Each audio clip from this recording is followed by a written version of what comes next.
পুলিশি জুলুমের অভিযোগে ও ভাড়া বৃদ্ধির দাবিতে এআইটিইউসির ডাকে আজ ফের রাজ্য জুড়ে ট্যাক্সি ধর্মঘট। নৈতিক সমর্থন জানিয়ে ট্যাক্সি ধর্মঘটে সামিল হয়েছে C2INTUCও। বেঙ্গল ট্যাক্সি অ্যাসোসিয়েশন বিরোধিতা করলেও শহর জুড়ে ট্যাক্সি ধর্মঘটের প্রভাব পড়েছে। চূড়ান্ত দুর্ভোগ যাত্রীদের। সরস্বতী পুজোর অনুষ্ঠান দেখে ফেরার সময় নবম শ্রেণীর ছাত্রীকে অপহরণ করে মাদক খাইয়ে গণধর্ষণের অভিযোগ। ঘটনাটি ঘটেছে দুর্গাপুরের কোক ওভেন থানা এলাকার রাতুরিয়ায়।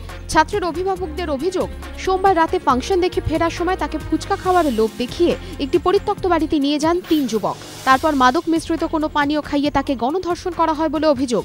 কাল রাতে ছাত্রের বাড়ির তরফে কোক ওভেন থানায় অভিযোগ দায়ের করা হলে পুলিশ 3 যুবককে গ্রেপ্তার করে। ডাক্তারি পরীক্ষার জন্য কিশোরীকে দুর্গাপুর মহকুমা হাসপাতালে ভর্তি করা হয়েছে। শেক্সপিয়ারের জমানার সঙ্গে ভালো সম্পর্ক ছিল রবীন্দ্রনাথ ঠাকুরের। তথ্য বলছে উইলিয়াম শেক্সপিয়ার জন্মেছিলেন 1564 সালে, মৃত্যু 1616 সালে। শেক্সপিয়ারের মৃত্যুর 178 বছর পর রবীন্দ্রনাথের দাদু দ্বারকানাথ ঠাকুর জন্মেছিলেন 1794 সালে।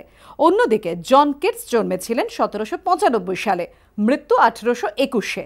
কিটসের মৃত্যুর 40 বছর পর জন্ম রবীন্দ্রনাথের 1861 সালে।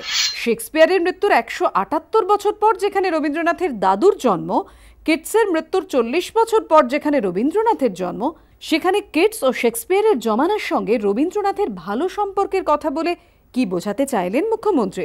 যাদবপুর বিশ্ববিদ্যালয়ের ইংরেজির অধ্যাপক স্বপন চক্রবর্তী জানিয়েছেন, কি বলতে চেয়েছেন বলতে পারবেন মুখ্যমন্ত্রী নিজেই। খাগড়াগড় কাণ্ডে গ্রেপ্তার আরও 4। ধৃতদের নাম হাবিবুর, ডালিম, গিয়াস উদ্দিন, মতিউর। নদিয়া, মুর্শিদাবাদ, বীরভূম থেকে এই 4 জনকে গ্রেপ্তার করল এনআইএ।